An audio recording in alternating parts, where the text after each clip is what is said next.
Bienvenue sur le Vestiaire portugais. On se retrouve aujourd'hui pour parler du match, du dernier match face à l'Ouzbékistan. On avait été très déçus après le match du Congo. Il s'est passé différentes choses. Il y a eu toute une préparation avant ce match-là. Enzo, comment tu vas? Salut Vin, ça va et toi? Ouais, très bien. Je crois que tu voulais justement nous parler de la semaine, de toute la préparation qu'il y a eu avant ce match de l'Ouzbékistan. C'est vrai que c'est passé pas mal de polémiques, pas mal de petites histoires. Vas-y, raconte-nous ce que tu as ressenti à ce moment-là. Ça a été une semaine, on va dire, chaotique. Bon, après, il y a eu énormément de critiques. Nous aussi, on les a critiqués beaucoup sur le match du Congo et assez légitimement parce que ce qu'ils ont montré, on va pas refaire le film, mais c'était pas suffisant. Maintenant, il y avait un climat très négatif autour de la sélection cette semaine. Il y a eu plusieurs choses qui ont été on va dire grave, honnêtement. Alors, l'épisode que tout le monde connaît, c'est un peu le harcèlement sur les réseaux sociaux qu'ont subi João Neves, les Francisco Conceição, etc., par rapport aux déclarations qu'ils ont fait sur Cristiano Ronaldo. Et donc, on avait un sentiment un petit peu d'un groupe qui était pas du tout Soudé. ensemble. Ouais, voilà.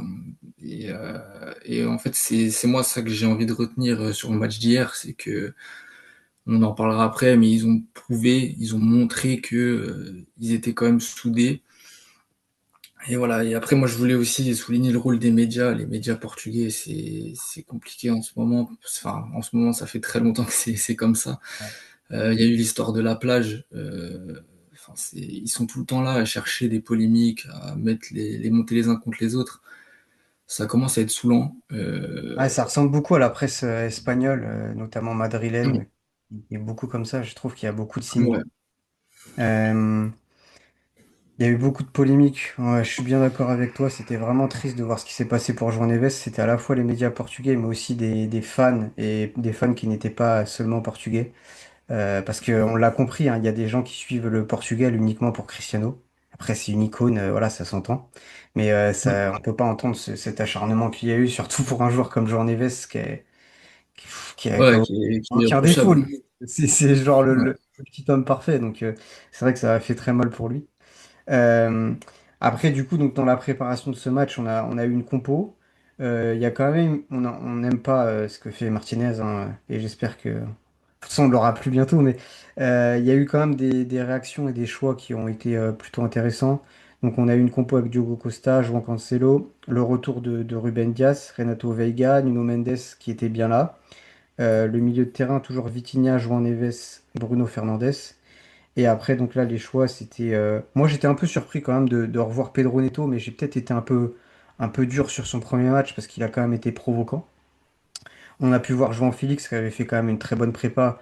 On était tous les deux dégoûtés de ne pas l'avoir vu du tout entrer au premier match. Et puis Cristiano, voilà, qu'on souhaitait continuer à voir, même si on avait émis des critiques qu'il méritait lors du premier match. Euh, sur cette compo-là, quand tu l'as vu, je crois que toi aussi, tu étais plutôt satisfait de voir cette réaction du sélectionneur. Moi, pour moi, ouais, c'est la compo type, honnêtement, c'est celle que j'attendais. Voilà, le seul changement, bon, il y a la défense, Ruben Dias, mais ça c'est normal. Et donc Bernardo Silva qui sort du 11, c'était ce que j'attendais. Et j'attendais João Félix. Et du coup, j'étais satisfait par la compo, que j'ai trouvé très cohérente. Et ça s'est vu du coup sur le terrain. Moi, ce que j'ai bien aimé aussi, c'est l'ajustement au niveau des ailiers latéraux, c'est-à-dire que il a bien mis João Félix du côté de Nuno Mendes, donc deux Ouais. joueurs qui se complètent bien en fait, et ça s'est tout de suite vu sur le terrain, la complémentarité entre les deux, parce que João Félix, donc pour jouer dans le demi-espace gauche, c'est un excellent joueur, et ça permet du coup à Nuno Mendes de bien utiliser son couloir, et on l'a vu beaucoup plus à son avantage que contre le Congo. Pareil de l'autre côté, du coup, le fait de mettre Pedro Neto sur le même côté que Cancelo, qui aime bien lui revenir à l'intérieur, c'est des choix que j'ai trouvé cohérents et logiques. Et voilà, la présence de João Félix en plus a aidé à beaucoup fluidifier le jeu entre les milieux et notamment Cristiano Ronaldo. Donc là, c'était la compo que j'attendais, c'était le match que j'attendais, donc je suis satisfait. Après, voilà, faut bien évidemment ne pas oublier que c'était l'Ouzbékistan en face. Ouais, moi honnêtement, franchement, je pensais que le Congo et l'Ouzbékistan allaient avoir un niveau à peu près similaire et je me suis trompé en fait. Je me suis Mm. trompé notamment dans l'engagement physique. Il y a une énorme classe d'écart entre ces équipes. Euh, mais malgré tout, voilà, c'est ce qu'on attendait. On voulait un match avec de la manière, avec des attitudes. Et justement, on peut reparler de ces attitudes. Il y a eu des choses très, très positives. Moi, dès le début de Mm. match, il y a des images qui m'ont marqué. Cristiano qui va embrasser le front Ouais, de Vitinha, tu vois, pour démarrer. Je me suis dit, bon, il a dû se passer quelque chose dans la semaine. On sent une belle complémentarité. Et puis tout au long du match, on a vu des connexions. Tu vois, bon, il y a ce fameux coup franc au Cristiano où tout le monde pense qu'il va le frapper, il le laisse à Nuno Mendes. Il y a aussi la combinaison d'un coup franc là où Bruno Fernandes ouais, a un petit piqué. C'était une action qui aurait pu être fabuleuse. magnifique. Il y a eu pas mal de, même les connexions entre les ailiers et les attaquants et entre les latéraux et les attaquants. J'ai trouvé il y avait une vraie connexion. Euh, j'ai pas trouvé vraiment de mecs qui étaient en dessous sur ce match. Même les entrants, je trouve qu'ils ont tous apporté quelque chose. Et c'était pas toujours le cas, tu vois, des entrants qui arrivent à être impactants. Euh, Léaon, je l'ai trouvé toujours nonchalant, il me saoulait à un moment, mais bon, il met Ouais. quand même un très beau but. Qu'est-ce que tu retiens, toi, au niveau de la manière de ce match? Bah après, moi, tout ce qui s'est passé en soi dans le jeu, dans le contenu, alors ça fait toujours plaisir de voir une équipe bien jouer comme ils l'ont fait. Et c'est vrai que on s'attendait, enfin, quand on voit l'effectif du Portugal, on s'attend à ce type de contenu de jeu. Maintenant, moi, ce que je veux souligner, et je pense que tout le monde sera d'accord là-dessus, et c'est là où vraiment c'est très intéressant ce qu'on a vu, c'est qu'on a vu une vraie équipe, on a vu une cohésion, une équipe soudée. Et c'est ce qu'on disait la semaine dernière, en fait. C'est des équipes comme ça qui remportent des compétitions, c'est des équipes où il y a un vrai groupe, où on sent que les mecs vont se battre pour leurs coéquipiers. Et hier, c'est ce qu'on a vu. Et c'est ça, enfin, ce caractère, ces attitudes, c'est ce qu'on veut voir. Et ça, c'est une très belle base pour les futurs matchs. Genre, je pense qu'il n'y a pas d'ajustement à tirer de ce match dans le jeu ou dans ce qu'on a produit, parce qu'en face, l'opposition était vraiment faible. Hmm. Par contre, ce qu'on a vu en termes de vraiment d'attitude et de groupe, c'est sur ces bases-là qu'on doit construire la suite. Ouais, ouais, je suis tout à fait d'accord avec toi. Euh, Finalement, je pense heureusement qu'on n'a pas eu la Colombie en deuxième match. Là, l'Ouzbékistan, ça nous a vraiment permis de nous remettre dans un bon mood. Euh, donc on a eu 5 buts, 5 beaux buts, enfin belle construction, on va dire, parce qu'il y en a un qui est forcément un peu moins beau que les autres. Moi, il y a un autre truc aussi qui m'a frappé, je voulais revenir sur toi là-dessus, c'est la gestion des touches avec des joueurs au bord de la ligne de but. Tu sais, ça Mm. étirait énormément sur certaines actions. J'ai trouvé ça super intéressant. Et tu vois, c'est toute cette largeur qu'on n'avait pas vue face au Congo. Là, je trouve qu'ils ont Mm. vraiment fait les efforts pour chacun respecter les espaces de chacun, pour que tout le monde puisse s'exprimer à sa manière. Et comme tu l'as dit tout à l'heure, ça a permis à, à tous les joueurs d'être bons, notamment Mendes et Cancelo, qu'on attendait, quoi. Mm. Donc, euh, voilà. Qu'est-ce qu'on peut dire de plus? Est-ce qu'on parle tout de suite des notes? On peut. On peut. Bon, là, c'est des notes plutôt positives, hein. J'ai continué avec Trivela, hein, que je trouve les notes toujours assez cohérentes. Donc, Diogo Costa 6, João Cancelo 6, Ruben Dias 6,5, Renato Veiga 6, Nuno Mendes 7,5, João Neves 6,5, Vitinha 6,5, Bruno Fernandes 7,5, avec des gestes quand même assez décisifs. João Félix 6,5, Cristiano meilleure note avec 8, comme quoi les choses peuvent très vite changer. Pedro Neto 6. Les remplaçants Conceição en 6, qui a encore une fois apporté vraiment, il se Mm. donne toujours à fond, c'est agréable. Semedo 6,5, j'ai beaucoup aimé ce qu'il a Ouais, apporté. encore une très belle entrée à souligner, ouais, Ouais, Semedo, franchement. franchement, c'est super de le voir à ce niveau-là. Léa en 6,5, avec un but, voilà, il mérite cette note. Et Trincão 5,5, mais bon, voilà, c'est parce qu'on l'a pas vu beaucoup, mais il y a vraiment pas de négatif à dire à propos de son entrée. Mm. Il y a des choses que tu voulais souligner, des notes qui te paraissent plus importantes que d'autres ou...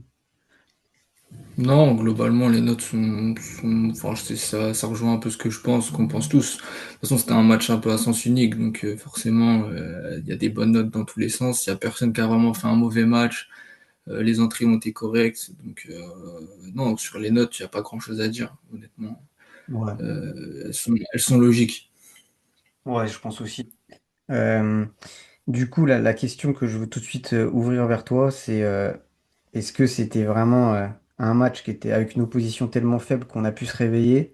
Est-ce que tu penses que c'est vraiment quelque chose de rassurant qui peut nous amener par la suite à avoir de très grands matchs encore du Portugal? Mais jusqu'à quel point t'es rassuré pour ce prochain match face à la Colombie qui sera notre plus gros adversaire pour l'instant? Et pour la suite, les 16e, les 8e, comment tu vois les choses? Est-ce qu'on est vraiment parti là? Comme je le disais, sur la cohésion, sur ce qu'on a vu, sur ce groupe soudé, c'est des bases sur lesquelles il faut construire. Maintenant, au niveau, comme je disais, du contenu, de ce qui s'est passé dans le jeu, c'est pas un match référence. Même si c'est un très bon match, on peut pas prendre ça comme un match référence parce qu'en face, voilà, l'équipe et l'opposition étaient faibles. Donc oui, la vraie compétition, elle démarre contre la Colombie. C'est un match qu'il faudra gagner et c'est là où on verra si les ingrédients sont mis comme ils ont été mis hier.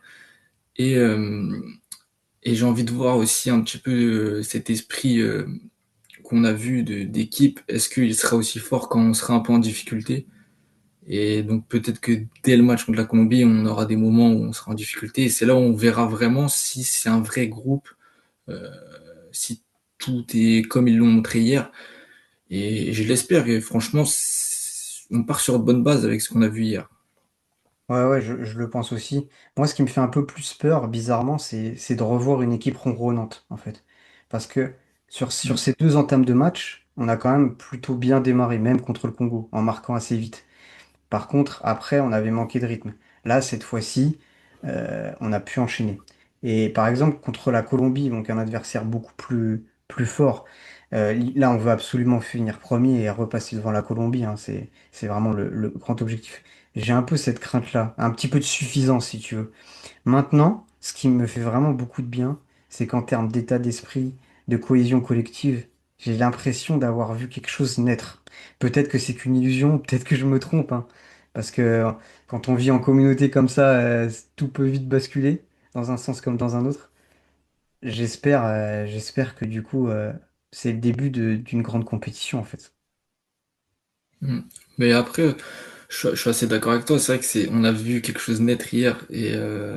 Mais après, ce qu'il faut, là où il faut mettre de la nuance, c'est que c'était un match où tout nous souriait presque. Et donc, du coup, il n'y avait pas énormément de difficultés. Et c'est là où j'ai peur que si jamais dans un match, il y a un truc qui va pas dans notre sens, qu'on commence un petit peu à s'énerver, à retomber dans notre travers. Et donc, c'est là où moi, j'attends un test un peu plus costaud comme la Colombie pour qu'on voit un petit peu comment ça va se passer. Mais en tout cas, j'ai adoré l'attitude de nos leaders, donc que ce soit Cristiano ou que ce soit Bruno Fernandes, même Bernardo Silva dans son Bruno rôle un peu. Fernandes, il m'a saoulé un peu quand même. Je sais pas, il a encore des attitudes où il râle quand il a pas la balle et tout.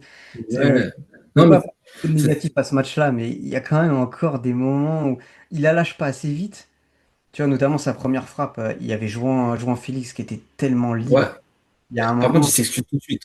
Oui, oui, c'est vrai, sur ce coup-là, oui. Après, il y a un moment où Ouais. il ne voit pas Nuno Mendes râle, et l'action d'après, il n'a pas la balle assez vite dans les pieds, il se met à râler, alors qu'en fait, il fait exactement les mêmes choses, où il tient un peu trop la balle, tu vois. Mais bon, j'ai vraiment pas envie de tirer dessus sur ce match-là, c'est plutôt rassurant ce qu'on a vu. Je te laisse continuer, excuse-moi, je t'avais coupé. Ouais, non, mais en fait, je dis que ouais, c'est un joueur qui est habitué à râler, qui est un petit peu, c'est dans son caractère. Et on le sait qu'il est comme ça, ses coéquipiers le savent, ils vivent avec lui tous les jours. Donc, en soi, ça me dérange pas, ils sont assez habitués de voir ça. Mais moi, ce que j'ai aimé, c'est que la semaine dernière, on disait que Bruno et Cristiano ensemble, c'était un peu compliqué, on avait l'impression que ça marchait pas, il y avait vraiment deux sources de Ouais. leadership différents. Et là, on a vu qu'ils étaient vraiment concentrés tous les deux. Ils ont tout le temps, ils étaient en train de discuter pour bien se trouver, pour vraiment que le groupe puisse euh, aller bien. Et c'est là où moi j'ai été très rassuré par leurs attitudes parce que c'est eux qui vont guider l'équipe.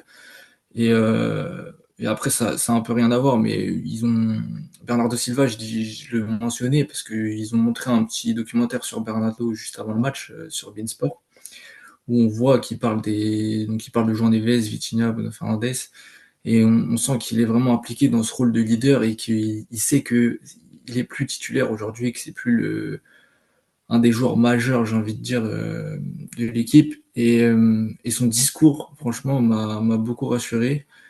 Donc on sent une équipe, enfin des joueurs qui ont un objectif et qui mettent un peu leurs égos de côté pour que ça fonctionne. Et j'espère que je me trompe pas dans ce que j'ai vu hier et qu'on le reverra dans des moments justement où on en aura besoin, où ce sera plus difficile. Ah, tout à fait. Et c'est vrai que à ce moment-là, j'ai aussi senti qu'il prenait ce rôle de leader, mais un peu en dehors du terrain, à cœur. Et c'est à ce moment-là, je me suis dit, mais en fait, même lui, il en avait conscience, mais peut-être pas Roberto Martinez, tu vois, puisqu'il lui a C'est donné un vrai, rôle ouais. prépondérant sur le premier match. Et c'est là que je me suis dit, bon, peut-être qu'il avait pas pris au sérieux le Congo, peut-être il pensait que Bernardo était bien plus prêt. Pour jouer sur un poste d'ailier droit contre une équipe physique comme ça. Enfin, ça reste un peu une énigme, mais ça le restera, je crois. Bah après, enfin, il est droit, il joue pas, il est droit, mais au milieu, il reste très intéressant et enfin, franchement, c'est super d'avoir un joueur comme ça en rotation pour faire souffler les João Neves. Il remplace João Neves, bah, enfin, c'est un Ouais. luxe d'avoir un Bernardo Silva en remplaçant dans ce milieu. Tout à fait. Donc, c'est une bonne chose. Et d'ailleurs, à propos de sa position, on l'avait vu dans les heatmaps, là. On voyait que Pedro Neto contre le Congo avait été très très haut. Et finalement, Bernardo Silva, qui est sur la compo de départ, était ailier droit. En fait, il était vraiment un milieu de terrain en plus. Et c'est peut-être aussi pour ça que sur ce match-là, il y avait un peu embouteillage au milieu de terrain et ça accélérait pas, quoi. Mais bon, en tout cas, ça aussi, c'est un joueur qui reprend un rôle et ça va être important. C'est vrai que c'est très important. C'est comme un N'Golo Kanté en équipe de France qui peut apporter aussi avec son expérience et sa voix. Ouais, Donc c'est ça. voilà. Euh, on va remettre la clim, on va remettre le ventilo parce qu'on commence à cuire. On a fait un petit débrief rapide. On voulait absolument reprendre parce qu'on était resté sur une note négative. Là, c'est Une positif. désillusion, Ça fait du bien. Et puis, bah, on reviendra rapidement. Le prochain match, c'est dans la nuit de samedi à dimanche contre la Colombie, du coup. déjà. Quel est ton pronostic, tiens, pour ce match-là? Comment tu le sens? Ah, je pense qu'on a des vraies raisons d'être confiant. Vu ce qu'on a vu encore une fois, je parle de vraiment l'esprit d'équipe et l'état d'esprit du groupe. Donc je pense et j'espère qu'on va gagner. Je pense que on va le faire honnêtement si la difficulté, on la verra un peu plus tard. Je pense qu'on va quand même réussir à passer cet obstacle. Donc je vois un petit allez un 3-1, 3-1 Portugal. D'accord. Moi, j'hésitais entre un partout et 2-1, mais je vais rester sur 2-1 Portugal. Je pense que ça va être un beau match, par contre. Tu vois, ça peut être le type de Mm. match un peu comme le Angleterre-Croatie qu'on a vu. Je pense que ça peut être un match assez ouvert. J'ai hâte de voir ce match. Donc, bon, écoute, on en reparlera très prochainement. Et puis, bah, je te souhaite une bonne soirée et je te dis à très vite, Enzo. Ouais. Merci d'être passé une nouvelle Allez, fois. Vince. À plus tard.